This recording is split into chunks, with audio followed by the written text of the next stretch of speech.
Bonjour les pirates, j'espère que vous allez bien parce que moi ça va bien. Hier il est sorti la formation sur l'admiration. Vous êtes en admiration devant la formation admiration. Ah là là là, non, je plaisante. Oui, vous avez d'accord, vous l'avez beaucoup aimé cette formation, effectivement, enfin pour les premières personnes qui ont investi dedans, qui l'ont mis en pratique. Effectivement, pendant la phase de lune de miel, votre conjoint est en admiration vers son pansement. Eh bien, grâce à cette formation, vous allez réfléchir l'admiration vers vous et vous allez faire en sorte que cette admiration puisse durer tout le temps pendant la phase de grande intimité.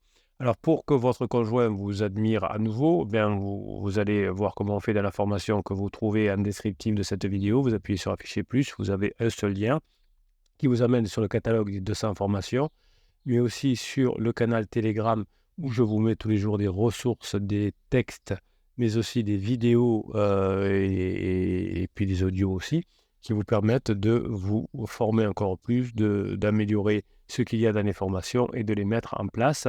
Vous avez aussi le lien pour aller sur le Facebook des pirates.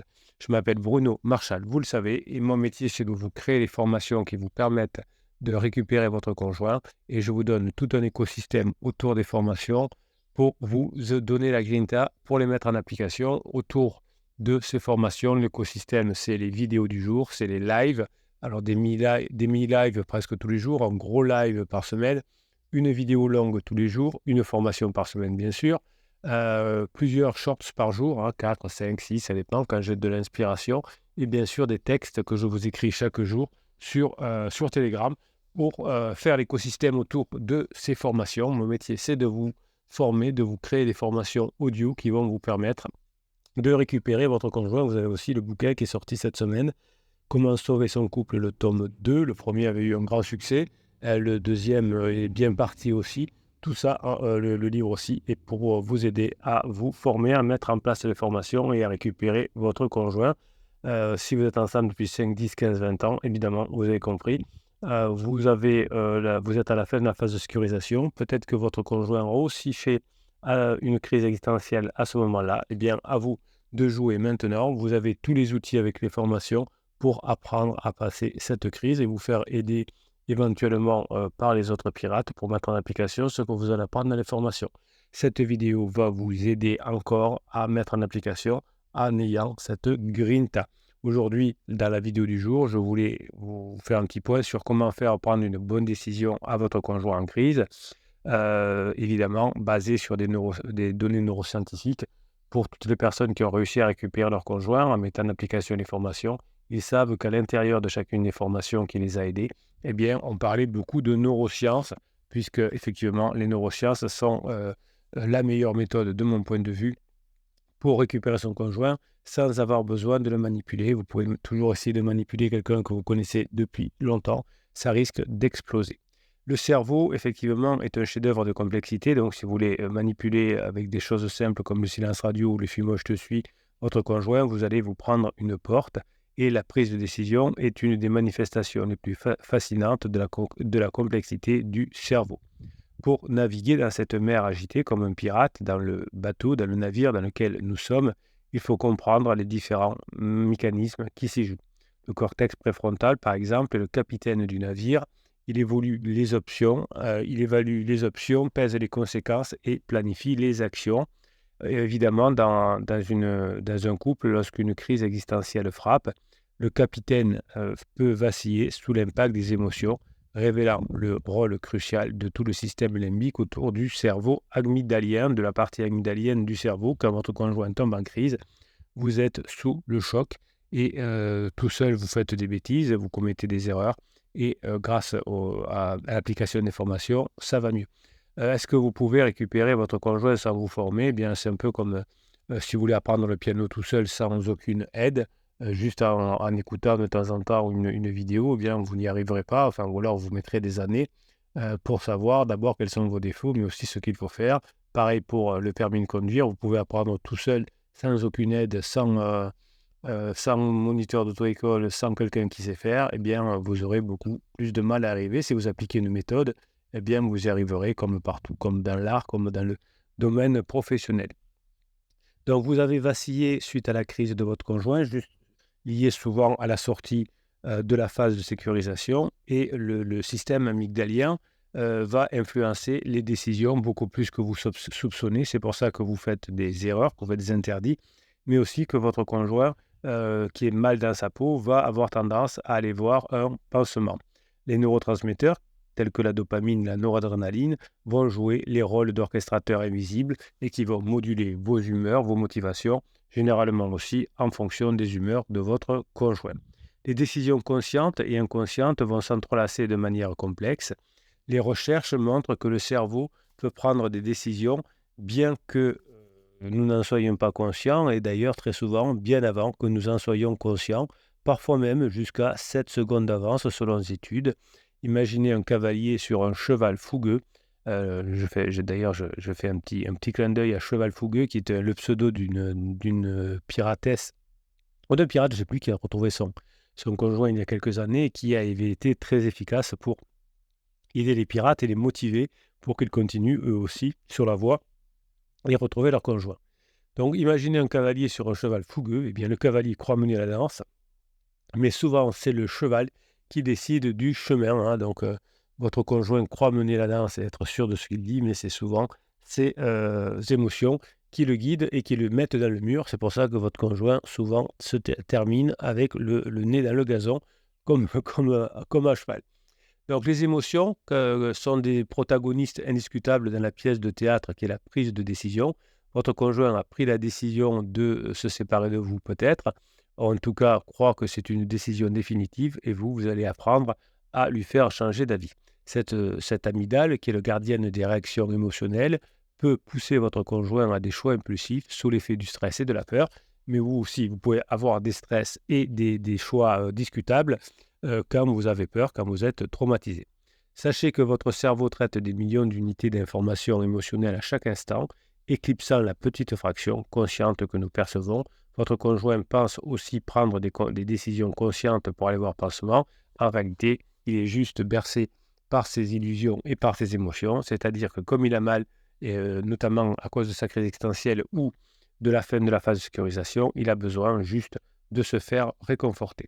Cet océan d'émotions dans lequel navigue le navire des pirates peut distordre votre jugement, introduisant des biais cognitifs. Vous avez une formation complète sur les biais cognitifs qui s'appelle « Comment profiter des biais cognitifs de votre conjoint pour le récupérer ». Et vos propres biais cognitifs vous font commettre parfois des erreurs jusqu'à ce que vous appreniez à ne plus faire d'interdits. Et les biais cognitifs qui altéraient la rationalité de vos décisions vont bientôt être un mauvais souvenir. En revanche, votre conjoint continue à faire des erreurs, continue à s'enfoncer et continue à devenir de plus en plus épuisé au fur et à mesure de la crise. Votre conjoint qui au départ avait l'air sûr de lui, je sais ce que je fais, je vis ma meilleure vie, devient un petit être rabougri au fil du temps.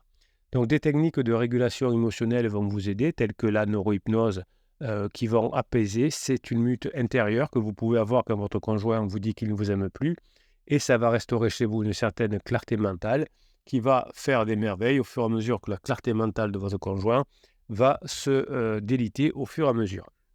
Donc la confiance et l'empathie jouent un rôle essentiel. Donc vous allez travailler sur votre confiance et sur l'empathie que vous avez vers vous-même, qu'on appelle l'auto-empathie, mais aussi l'empathie relationnelle vers votre conjoint. Les neurones miroirs, ces cellules cérébrales qui vous permettent de ressentir ce que l'autre ressent, sont au cœur de la connexion humaine. Tant que vous n'avez pas confiance en vous, tant que vous n'êtes pas de bonne humeur, votre conjoint ne peut pas se connecter à vous. Chaque fois que vous avez peur, que vous êtes en colère contre votre conjoint, vous repoussez votre conjoint. La première des choses à faire, c'est de travailler sur ses pensées et ses émotions. Et c'est une formation que je vous propose. Rassurez-vous, vous n'êtes pas seul. La libération d'ocytocine, qui est appelée l'hormone de l'amour, renforce cette confiance mutuelle avec votre conjoint en tissant des liens profonds sans tomber dans la dépendance. Imaginez un tandem de cyclistes où chaque mouvement de l'un est anticipé et soutenu par l'autre, créant une harmonie et une fluidité dans la relation. C'est ce que vous allez vivre dès la phase 4, la phase de grande intimité, que vous ne manquerez pas d'atteindre. Évidemment, il faudra montrer à votre conjoint que vous avez changé et que maintenant, vous êtes capable de lui faire passer des bons moments. Motiver et engager son conjoint en crise nécessite une compréhension fine des circuits de la récompense dans le cerveau. La dopamine est un neurotransmetteur de l'anticipation du plaisir et c'est la clé de la motivation. Donc ça anticipe le plaisir.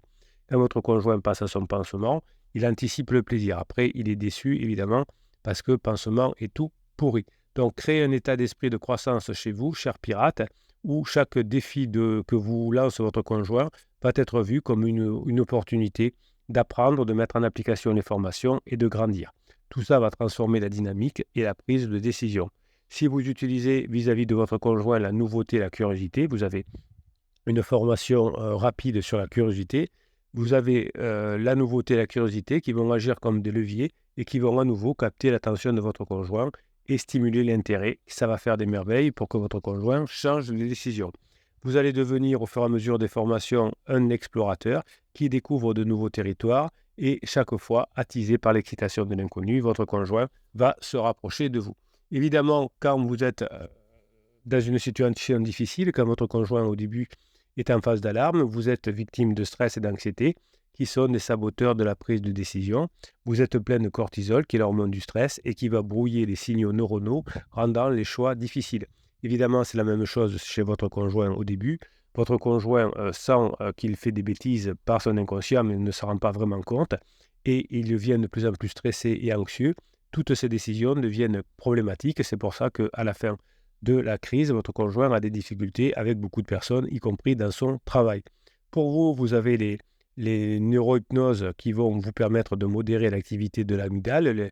Les séances de neurohypnose sont des fichiers que je vous offre dans chacune des formations. Dans chacune des formations, vous avez un fichier différent qui est lié à la formation elle-même, qui va vous permettre de modérer l'activité de l'amygdale, rendant le cerveau plus réceptif à des décisions rationnelles de votre côté.